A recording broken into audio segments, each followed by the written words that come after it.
बिस्मिल्लाहिर्रहमानिर्रहीम। अस्सलाम वालेकुम। क्या हाल चाल है? उम्मीद करती हूँ आप सब खैर से होंगे। मैं भी अल्हम्दुलिल्लाह ठीक ठाक। जी, आज मैं बनाने जा रही हूँ तोरी की सब्ज़ी। बेल तोरी कह लें यानी अदर कोई भी नाम ले लें इसका। मुझे तो सिर्फ ये दो नेम पता है, इसके अलावा और पता नहीं क्या क्या नाम है इसका। पहले मैं इसको अच्छी तरह वॉश कर लूँगी। इसे धोने से कटिंग करने से पहले मैं वॉश करूँगी, बाद में इसे वॉश नहीं करना क्योंकि बहुत सारा पानी अपने अंदर एब्जॉर्व कर लेती है। ये ऑलरेडी इसके अंदर अपना पानी बहुत होता है। तो अच्छी तरह धोने के बाद फिर हम इसकी कटिंग करेंगे। साथ ही खीरे आए थे जी। मेरे किड्स जो हैं उनको खीरे बहुत ज़्यादा पसंद है, बहुत बहुत लाइक करते हैं कुकम्बर। उनके लिए उनकी तो जान है ये। तो साथ लगे हाथ में चलो सलाद भी रेडी कर लेती हूँ।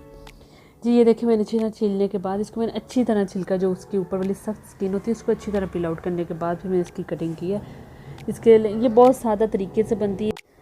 इसके लिए मैंने सिर्फ 2 प्याज लिए थे, 2 ही टमाटर थे, सब्ज़ मिर्चें थी, बाकी ज़ीरा, धनिया, लाल मिर्च, नमक और हल्दी, दैट्स इट। और लहसुन अदरक मैं नहीं यूज़ करी।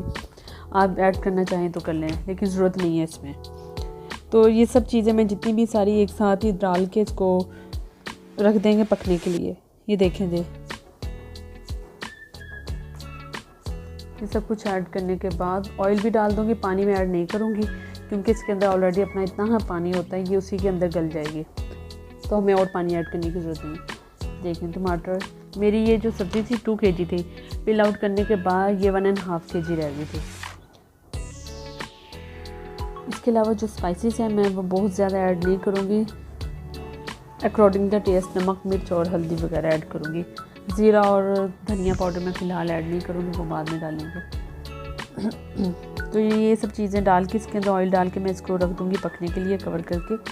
ये अपने ही पानी में अच्छी तरह गल जाएगी। ये देखिए, मैंने ऑयल भी डाल दिया।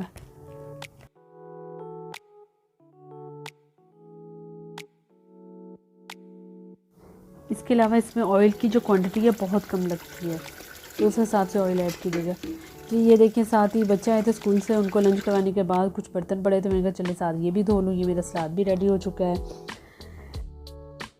बच्चों के स्कूल ओपन हो चुके हैं तो उस हिसाब से रूटीन थोड़ी सी टफ हो गई है, लेकिन टाइम लगेगा, थोड़े दिनों में सेट हो जाएगी दोबारा। चलें जी, इसके साथ ही आ जाते हैं अपनी रेसिपी की तरफ। ये देखिए, तकरीबन अभी इसमें पानी है। अगर मैं इसको कटिंग करके धोती तो इसके अंदर मज़ीद पानी ऑब्जर्व हो जाना था, तो फिर इसे ड्राई करने में बहुत टाइम लगना था। तकरीबन इसे 10 मिनट और लगेंगे, उसके बाद ये डन हो जाएगी। ये देखिए, इसके साथ ही मैं गई थी मार्केट को, बच्चों का कुछ सामान लेने वाला था, बस वो ले आई। ये देखिए, अब मैं स्टेज पे डाल दूँगी धनिया और ज़ीरा, क्योंकि पानी ऑलमोस्ट ख़त्म ही हो चुका है। मैं इसकी भुनाई करूँगी तो मैं ज़ीरा और धनिया ऐड कर दूँगी। ऐड करने के बाद इसे 5 मिनट तक मज़ीद पकाऊँगी, फिर मैं इसे डिश आउट कर दूँगी।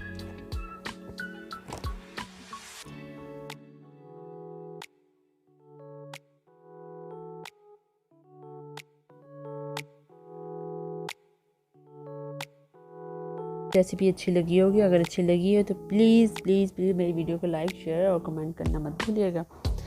इसके अलावा अगर आप मेरे चैनल पे नए हैं तो मेरे चैनल को लाइक करें, सब्सक्राइब करें और शेयर करें। ये देखिए, डिश आउट करने के बाद इसकी फाइनल लुक। सब्ज़ धनिया नहीं था एट द टाइम मेरे पास, नहीं तो मैं इसे सब्ज़ धनिया के साथ सर्व करती, बहुत ज़बरदस्त लगना था, लेकिन अवेलेबल नहीं था तो इसलिए मैंने ऐड नहीं किया। अगर आपके पास हो तो ज़रूर ऐड डालिएगा। इसके साथ ही मुझे इजाज़त दें, दुआओं में याद रखिएगा, अपना बहुत ज़्यादा ख्याल रखें। अल्लाह हाफ़िज़।